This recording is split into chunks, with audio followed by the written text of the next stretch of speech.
Assalamualaikum warahmatullahi wabarakatuh. Alhamdulillah alladzi bi ni'matihi tatimmus salihat. Segala puji bagi Allah Jalla Jalaluh yang dengan kerana nikmatnya itu seluruh kebaikan, kebajikan menjadi sempurna.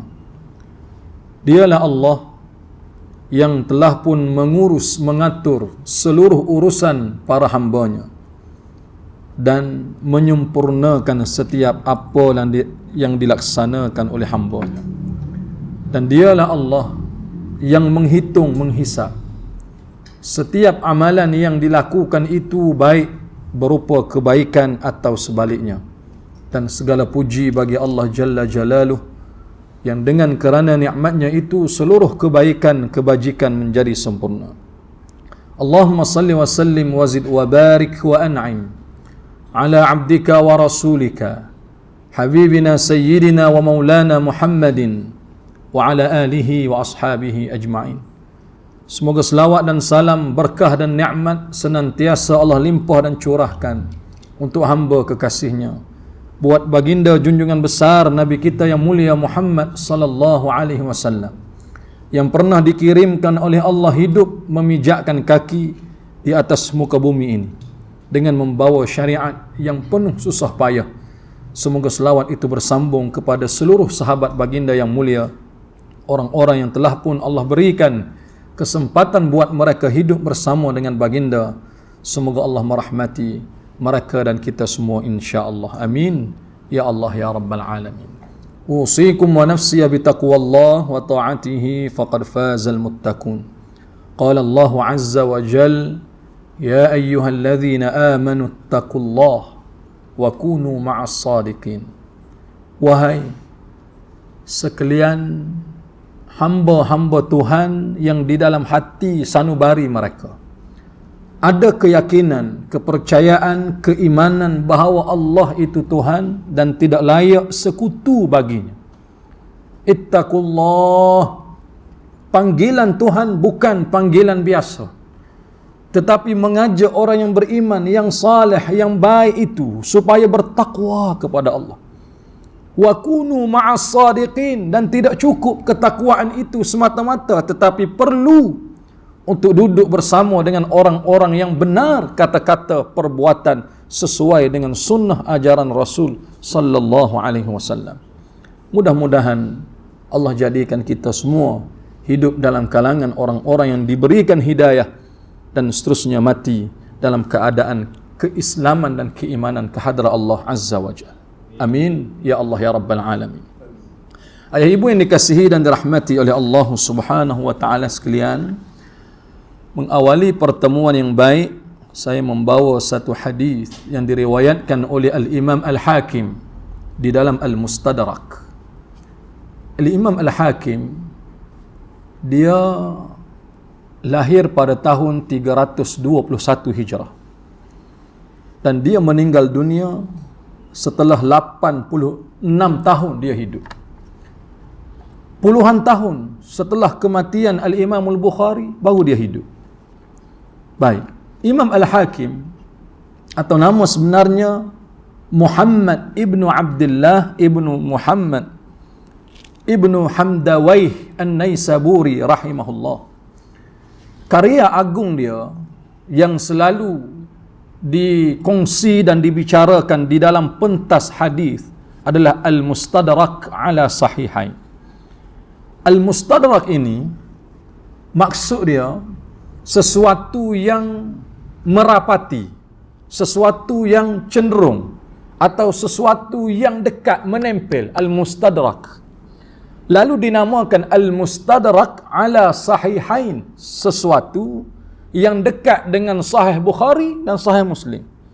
Cuma bezanya dalam Al-Mustadrak ala Sahihain oleh Imam Al-Hakim ini, dia masukkan semua hadis yang menepati piawaian serta syarat Imam Bukhari dan Muslim, tetapi Imam Bukhari dan Muslim tidak masukkan di dalam kedua-dua sahih mereka.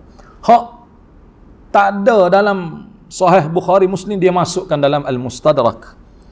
Sehingga Al-Imam Al-Zahabi menggelarkan dia thiqatul hujjah, dan dia merupakan panglima di dalam bidang hadis dikala dia hidup pada waktu itu, dan seluruh orang-orang hebat bersama dengan dia kerana salah seorang gurunya adalah Al-Imam Darul-Qutni rahimahullah.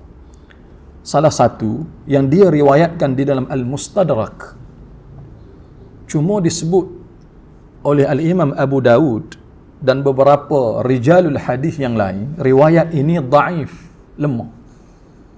Tetapi dia berkata bahawa riwayat ini hasan. Ala kulli hal, tetap boleh diterima pakai. Ketika Abdullah ibnu Abbas radhiyallahu anhuma, dia tengok Rasul sallallahu alaihi wasallam duduk sambil terkumat kamit mulut ni. Baca apa Rasul ni? Sebut apa Rasul ni? Lalu dia datang dekat, dia dengar. Dia dengar Rasul pada waktu itu sedang istighfar. Mohon ampun pada Allah. Kan sunnah yang besar setelah solat dah. Assalamualaikum warahmatullahi, Assalamualaikum warahmatullahi, Astaghfirullah, istighfar. Yang kita sebut dah dulu. Kita semayang, kita hadap tu kerana Tuhan, solat kita tunaikan kerana Tuhan, bacaan dia kerana Tuhan, khusyuk kita kerana Tuhan, tinggal semua perkara kerana Tuhan, tiba-tiba selesai solat, kita minta maaf dengan dia. Sedangkan kita sedang melakukan sesuatu yang dia suruh. Sepatutnya, Tuhan, pujilah aku kerana aku solat kepadamu. Muliakan aku, tinggikan darjat, letak di tempat yang baik. Sebagaimana kamu telah memuji orang-orang terdahulu sebelum daripada kami. Tapi istighfar. Baik. Lalu kata Abdullah ibnu Abbas, apa lebihnya istighfar ni? Sedangkan kamu, ya Rasulullah, qad ghafarallahu laka ma taqaddama min dhanbika wa ma ta'akhkhar. Hak lepas tu satu hal, Tuhan ampun dosa. Hak nak mari hak tak buat lagi. Takdirlah kalau engkau lakukan, Allah ampun dosa kamu. Buat apa nak minta? Baik. Lalu Rasul menyebut man akthara istighfar. Dalam riwayat yang lain, man lazimal istighfar. Allah memberi 3 kemuliaan, kelebihan.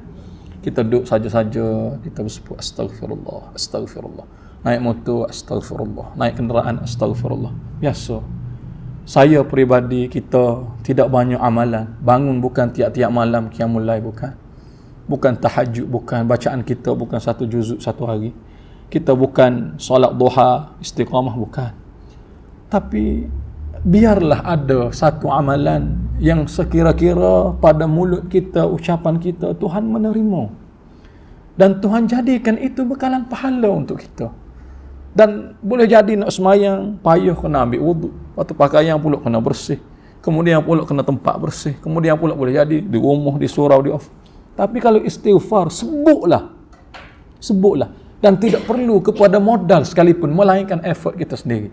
Rasul menyebut 3 kemuliaan, kelebihan Tuhan memberi kepada orang yang melazimi istighfar, yang meniti di bibir mereka minta ampun kepada Allah, mohon maaf ya Allah.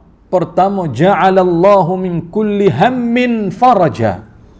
Allah jadikan setiap duka cita, kekecewaan, kehibaan, kesedihan yang kita alami, selepas daripada itu ada kegembiraan. Ada. Saya balik kampung minggu lepas. Di Melo lah, start di Melo. Kan masuk satu berita kematian seorang imam. Kalau perasan, Kosmo masuk, Sinar Harian masuk, Harian Metro masuk, Berita Harian masuk. Imam ni, dia bertugas di masjid di Melo ni, di Kelantan ni, lebih 30 tahun. Lebih 30 tahun. Pok-pok saudara kita, bahkan kita sendiri, nikah tu dengan dia. Bukan kita kahwin dengan dia. Dia tolong angkat nikah. Adik-adik kita, orang kampung, khidmat cukup luar biasa. Itulah Jumaat terakhir untuk dia. Yang dia menyampaikan khutbah kepada seluruh jemaah yang ada, termasuk anak-anak perantau yang pulang ke kampung halaman sebab cuti sekolah. Selalu tidak seramai itu. Dewan solat 10 hari penuh. Yang masing-masing anak-anak rantau itu merupakan semua anak didik dia. Kerana dia pernah mengajar dulu dan dia seorang retired daripada Kagat, Kor Agama, Angkatan Tentera Malaysia. Allahu Akbar. Selesai dia memberikan khutbah, selesai dia mengimamkan solat Jumaat, undur sahaja solat 2 rakaat sunat, memberi salam kali kedua, jatuh tu rebah tu. Kebetulan ada doktor yang duduk di situ, dia pegang, dia suluh dengan lampu, tengok nadi, pegang tangan dan sebagainya. Dia kata habis umur dah ni, meninggal dah ni. Dan itulah tiap-tiap kali selepas daripada solat sunat dia minta, Tuhan jadikan kematian untuk diriku dalam masjid ni kerana khidmat aku di sini.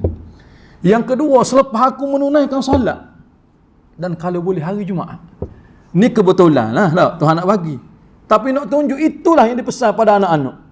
Baik, di hari kematian dia, 4 orang anak laki-laki ada dalam tu. Masing-masing bengong. Orang sebut ayah tu meninggal. Pening nak pergi ke? Nak menangis ke? Nak keluar balik ke rumah bagi tahu mak ke? Nak telefon ambulans ke? Tak tahu nak buat apa.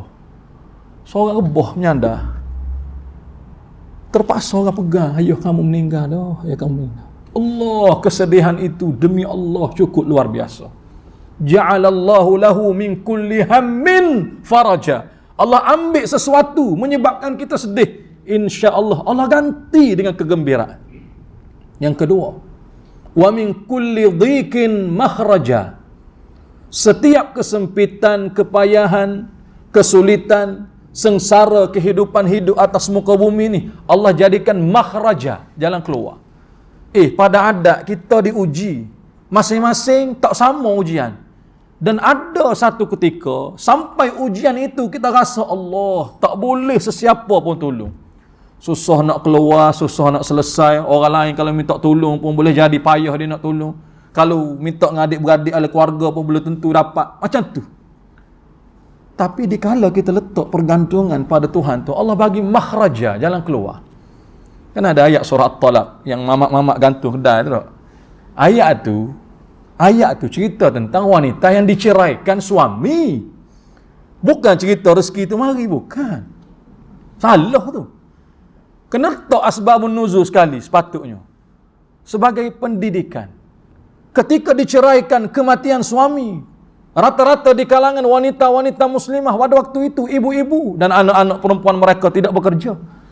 Di mana kami ingin bergantung? Kepada siapa kami nak minta tolong? Datang kepada Rasul sallallahu alaihi wasallam. Rasul ajar ayat ni. Wa may yattaqillah yaj'al lahu makhraja. Allah menurunkan yang Nabi sebut sebagai jaminan, ada jalan keluar, ada. Jangan mengharapkan suami, jangan. Memanglah kita harap kepada dia. Tapi pada hakikat kita letak pengharapan tu kepada Allah. Yang ketiga, warazaqahu min haitsu la yahtasib. Hak ni luar biasa. Allah bagi rezeki kepada kita daripada sumber yang kita tak sangka. Baik, pada adat hakikatnya kita apply satu jawatan di tempat kerja, kita setuju dengan harga bayaran tiap-tiap bulan, allowance dan sebagainya. Selesai 27, 29, 30, 31, company akan masuk dalam bank kita. Tengok cek, beres duit masuk. Boleh bayar kereta, anak sekolah, bil-bil, macam-macam. Bagi ke mak ayah dan sebagainya. Dan pada adat kita, tak ada sumber lain yang akan masuk. Tapi Allah ajar dengan istighfar. وَرَزَقَهُ مِنْ حَيْثُ لَا يَحْتَسِبْ. Nanti ada rezeki yang datang kepada kamu daripada sumber yang kamu tak sangka. Yang kamu anggap tak menasabah dia sampai. Tapi sampai kepada kamu.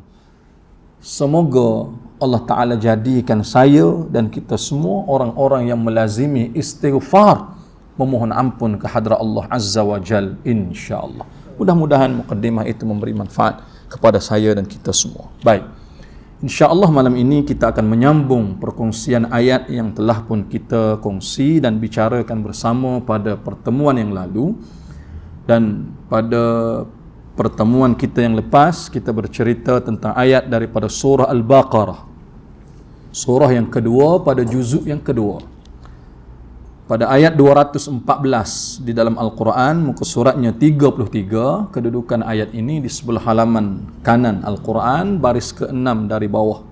1, 2, 3, 4, 5, 6. dia condong sedikit ke kiri. Allah Azza wa Jal menyebut, wa ba'da a'udzu billahi minasyaitonir rajim, am hasibtum an tadkhulul jannah. Allah mula ayat ni, Allah tanya kita, refresh dikit.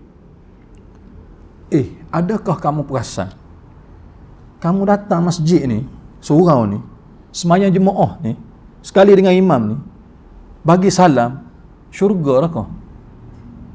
Kamu infak harta, bagi kepada orang-orang yang memerlukan. Kamu wakaf harta yang kamu ada. Kamu sedekah. Syurga lah kau. Kamu baca Quran tiap-tiap hari. Kamu tadabbur makna dan ayat. Menangis kamu, jatuh air mata di atas mushaf itu sendiri. Syurga lah kau. Kamu tinggal anak, isteri, keluarga. Keluar, minta maaf, sebut dengan izin, jemaah tabligh. Tinggal harta, tinggal suami, tinggal isteri lah, tinggal isteri, keluarga, jiran, bisnes. Segala-gala tinggal. Mari pak kita duduk puluh-puluh hari. Dakwah pada orang, ajak orang datang masjid, ajak orang kenal Tuhan. Syurga lah kau. Yang kita susah payah waktu mak ayah kita sakit. Yang najis dia kita basuh, kita mandikan dia. Yang dia lumpuh kita angkat kepala dan kaki dia. Kita usap setiap jari jemari dia. Kita suap makanan untuk dia. Syurga lah kau. Allah tanya tu, am hasibtum an tadkhulul jannah. Adakah kamu perasan kamu ni masuk syurga lah kau? Walamma ya'tikum mathalul ladzina khalau min qablikum. Sedangkan kamu belum diberi ujian seumpama orang-orang terdahulu yang mereka telah ditimpakan oleh Allah ujian sebelum daripada kamu. Massathumul ba'sa, papa kedana, habis harta, habis hilang segala-gala. Yang kedua, dharra, penyakit. Yang kita sebut tahun ke-15 Hijrah. Sekurang-kurang 25,000 penduduk bumi Syam. Termasuk 5 orang sahabat min kibar sahabah. Sahabat-sahabat besar. Meninggal dunia disebabkan wabak ta'un. Allahu Akbar. Dan hari ini, dikala Covid masih ada, tak ada orang peduli. Berapa kes hari ini, tak ada orang peduli. Negeri mana paling tinggi, tak ada orang peduli. Berapa ramai mati, lagi orang tak peduli. Sehingga apabila jiran kita kena, tanya 3-4 hari tak nampak, kena Covid. Baru kena, orang lain kena belakang. Tu dia. Subhanallah. Kita anggap musibah tu biasa. Dan tidak mustahil. Allah datangkan yang jauh lebih teruk daripada itu. Wal'iyadzubillah. Semoga Allah tidak lakukan sedemikian. Dan poin ketiga, wazulzilu. Ini yang kita ingin kongsi malam ni. Digoncangkan bumi itu untuk mereka. Allahu Akbar. Baik. Al-Imam Jalaluddin Abdul Rahman Ibn Abi Bakar As-Suyuti rahimahullah menyebutkan ayat ni Allah turunkan di dalam satu peristiwa peperangan. Dan peperangan ni cukup luar biasa dan cukup menyayat hati. Iaitulah peristiwa peperangan Ahzab yang berlaku pada 5 Syawal tahun ke-5 Hijrah. Kota Madinah, 4 pintu masuk, kesemua dijaga dengan penuh rapi. Yang mana pintu-pintu masuk ni jaga sehingga orang yang jaga itu terluput waktu solat. Takut kalau tinggal musuh masuk. Ada yang terluput, bahkan ada yang qada solat. Bayang 5 Syawal baru 5 hari baru raya. Kalau kita puasa 6 sunat Syawal, tak habis hari tu. Hari pertama tak boleh puasa, 2, 3, 4, 5, baru 4 hari baru. Perada. Dahsyat. Dan walaupun ada riwayat menyebut solid 30 hari Madinah itu dikepung, tetapi ada yang disebut oleh Ibnu Jarir At-Tabari sehingga 47 hari peristiwa ini berlaku. Dahsyat, luar biasa. Baik, kita flashback sedikit. Macam mana peperangan Ahzab ini boleh berlaku? Sebelum tahun ke-5 Hijrah, Rasul buat MOU dengan penduduk Bani Nadir supaya tidak boleh seseorang dalam kalangan kamu membunuh mana-mana orang-orang Islam daripada mana-mana kabilah dengan sengaja. Tak boleh. Bunuh, hukum mesti ada sebab. Baik. Semua setuju.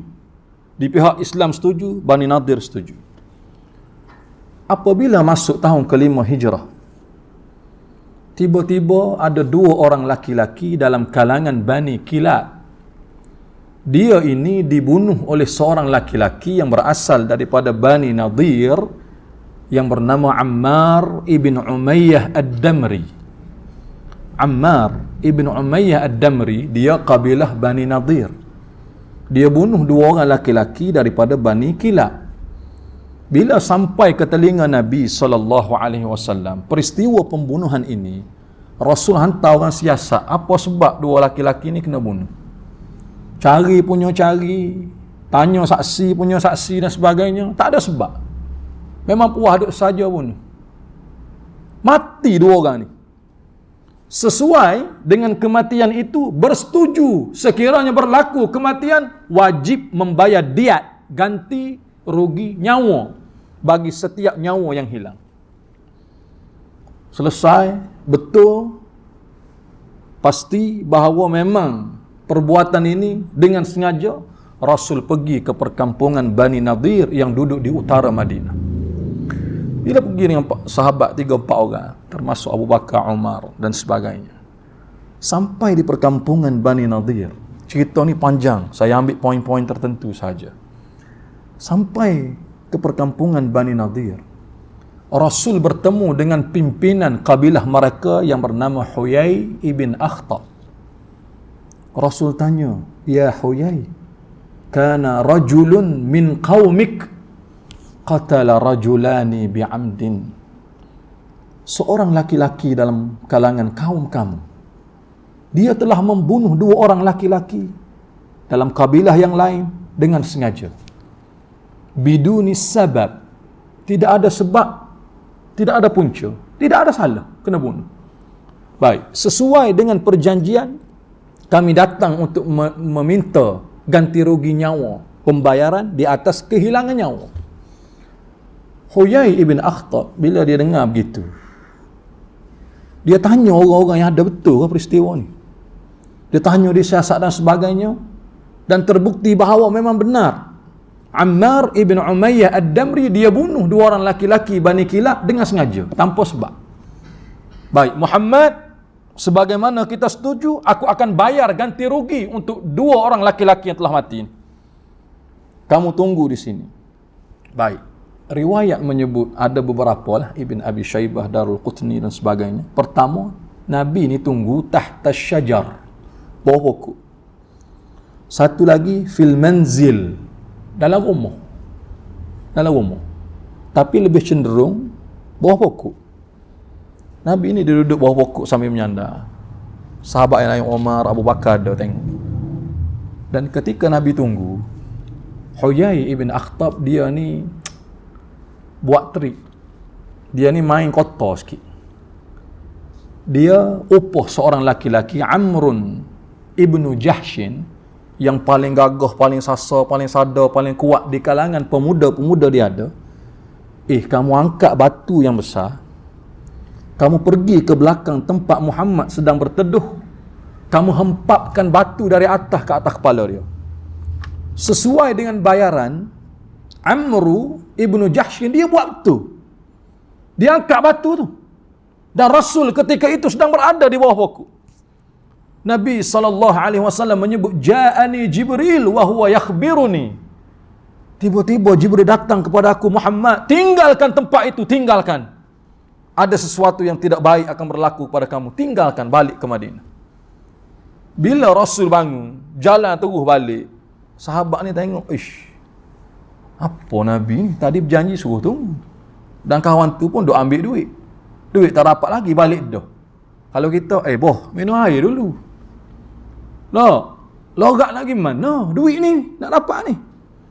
Semua ikut. Dah Rasul pergi, semua ikut.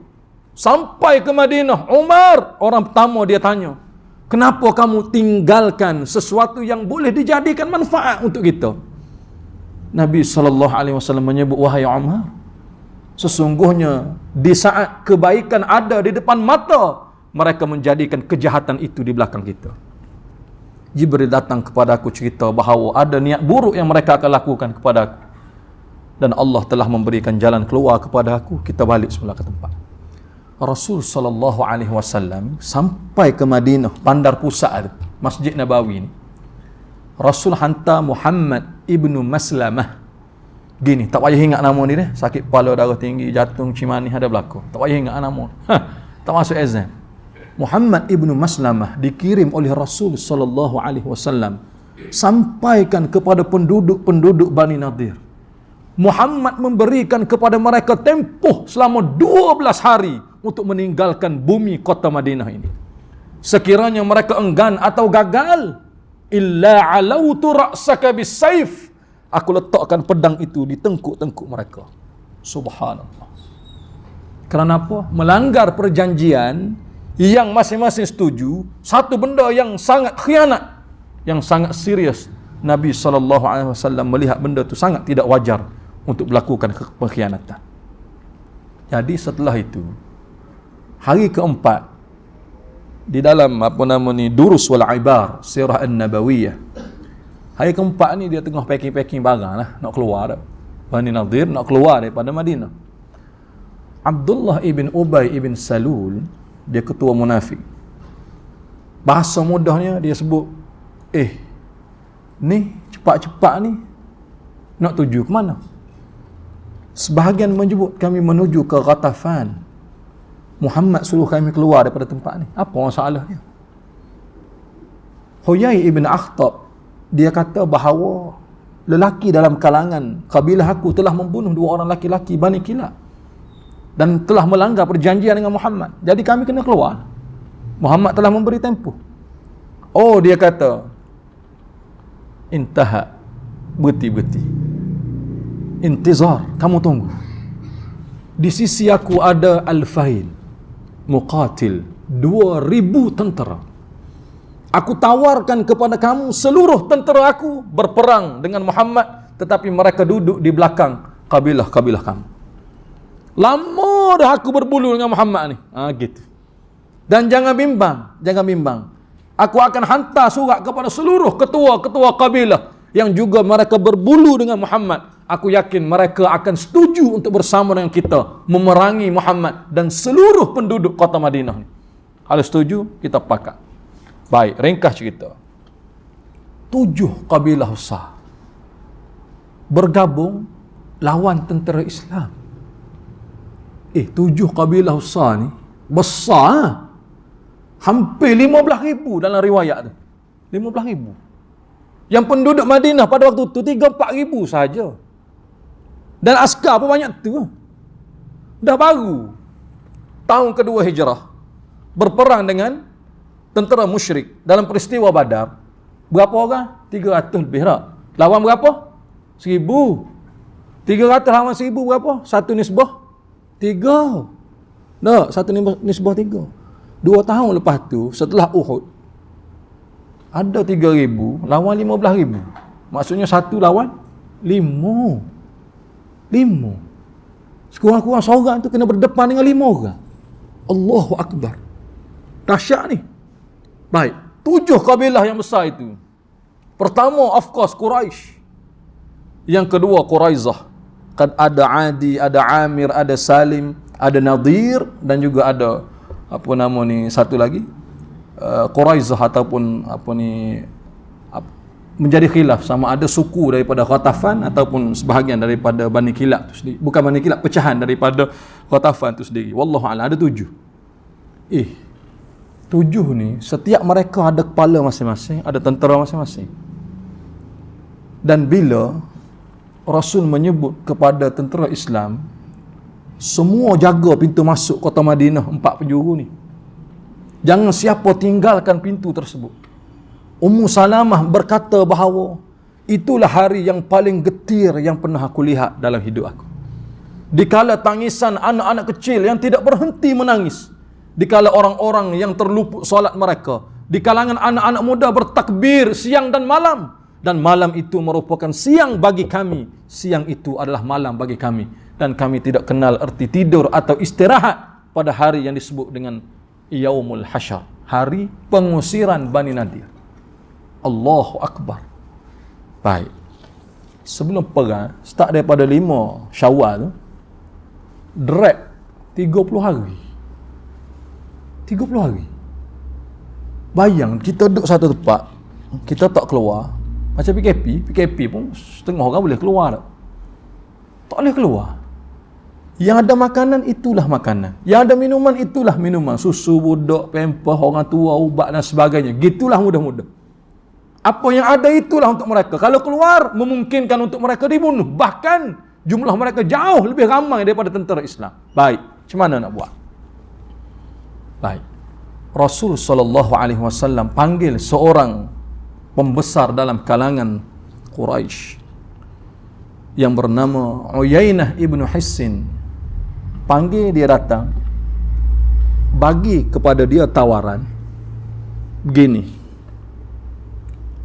kami tawarkan kepada kamu hasil pertanian kota Madinah sebanyak 1/3. Hok ada dalam kota Madinah ni hasil tanam-tanaman dan sebagainya, makanan, kami bagi 1/3 kepada kamu dengan syarat kamu tidak berperang dengan kami. Gitulah tawaran. Baik.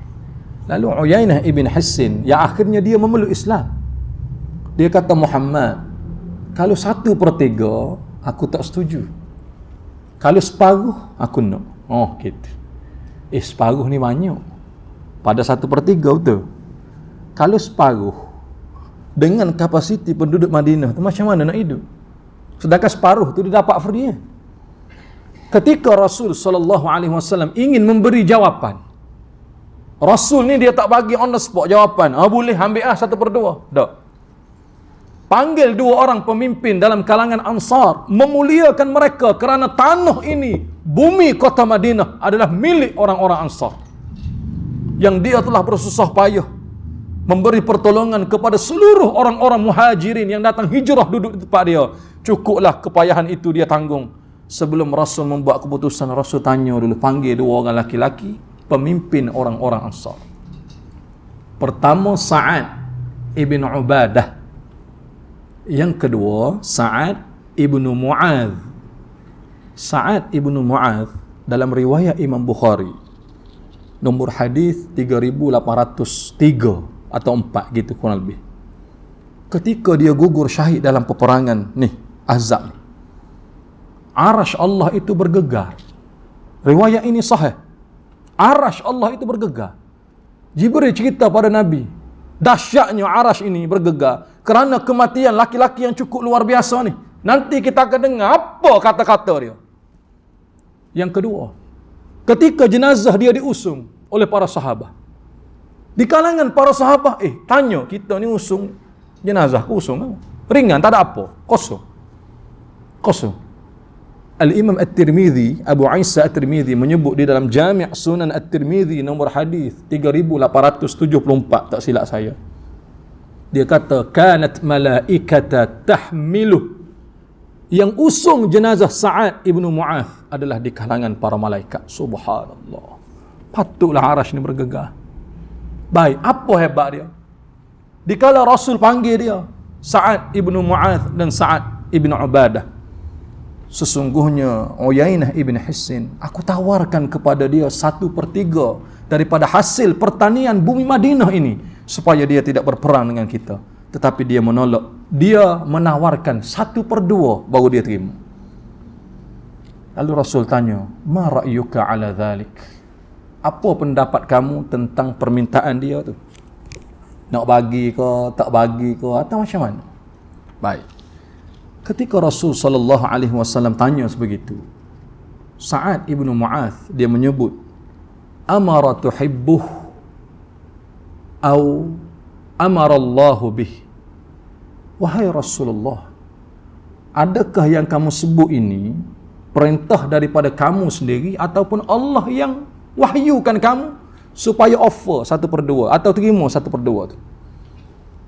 Amarallahu bih, Allah ni bagi wahyu ke supaya kamu terima ataupun menawarkan setuju dengan 1/2 ni?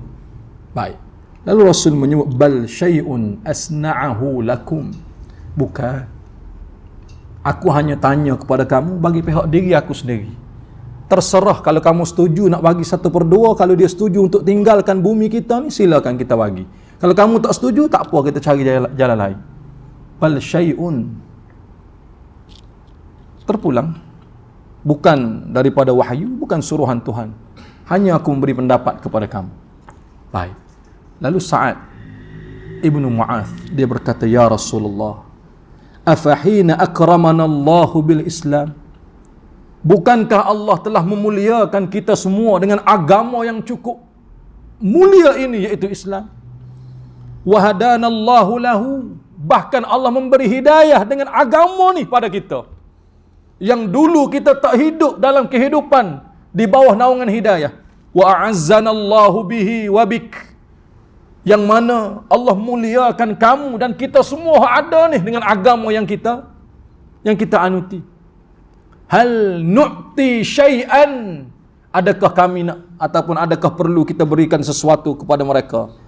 Wallahi ya Rasulullah, nu'ti ilaihim illa saif, demi Allah kami tidak akan berikan apa-apa kepada mereka melainkan kami tawarkan pedang itu untuk mereka.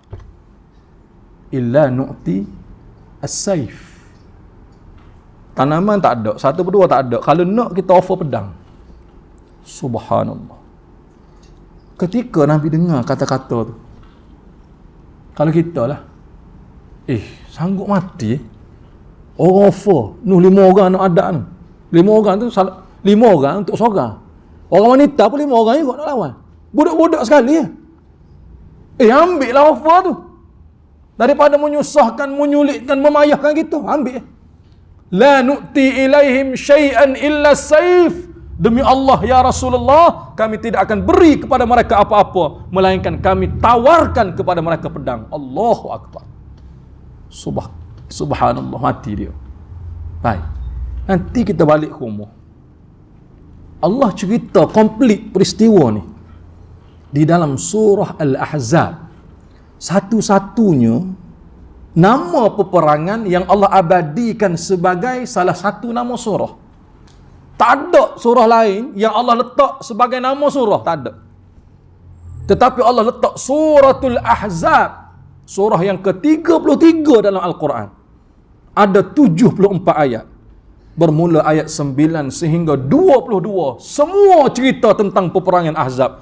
Tengok, ketika mereka berasa gerun, masing-masing tengok, habislah kita, matilah kita. Allah cerita dalam ayat tu, وَتَزُنُّونَ بِاللَّهِ زُنُونَ, kamu bersangka kepada Allah dengan pelbagai sangkaan. Tuhan ni dia tak dengar dah doa kita, Tuhan ni dia biar dah kita, Tuhan ni dia tak tolong dah kita, Tuhan ni dia lepas kita lah, ikut kita lah, Tuhan ni tak dengar pun apa yang kita sebut. Sebab itu ayat terakhir dalam ayat 214 tu kan, ketika Allah Ta'ala sebut apa nama ni, yang Allah Subhanahu Wa Ta'ala rakamkan, hatta yaqular rasul, tu ayat 214 tu, ujung, hatta yaqular rasul, sehingga rasul itu berkata, walladzina amanu ma'ah, dan orang-orang bersama dengan rasul itu mereka juga berkata, mata nasrullah, bila pertolongan Allah nak turun ni, bila Tuhan nak tolong kita, bila nak bantu kita, turunlah. Gitu. Mata nasrullah, ketika hari Yaumul Ahzab itu, masing-masing di kalangan orang-orang tentera Islam menyebut mata nasrullah, bila Tuhan nak tolong kita. Sehingga di kalangan mereka kan Allah Ta'ala sebut, wa tazunnuna billahi zununa, Allah, kamu menyangka kepada aku dengan pelbagai sangka.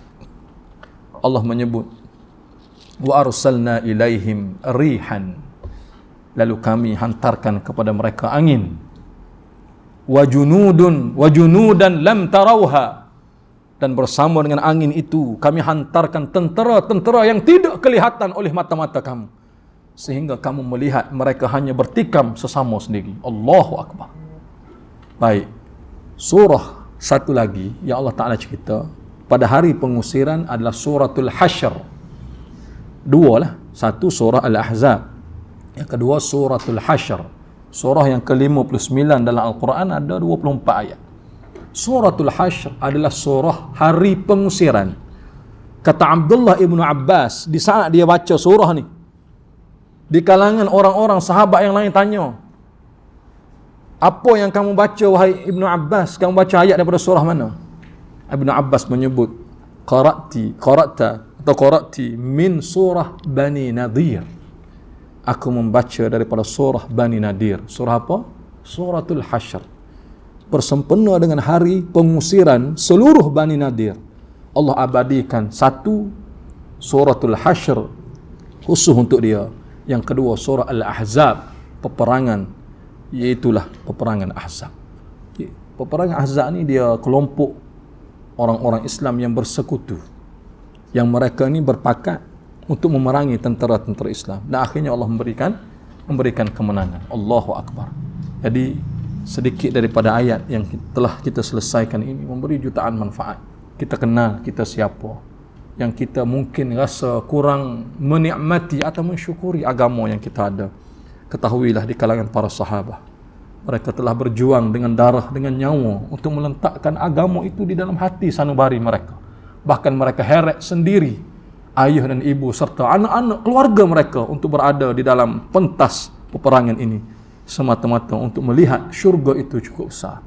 Kita sebut ngaji yang lepas, antara yang disebut oleh Ibnu Kathir, dahsyat dia sebut, ketika ahli syurga tu keluar dari syurga, hujan tu datang, hujan tanya dulu.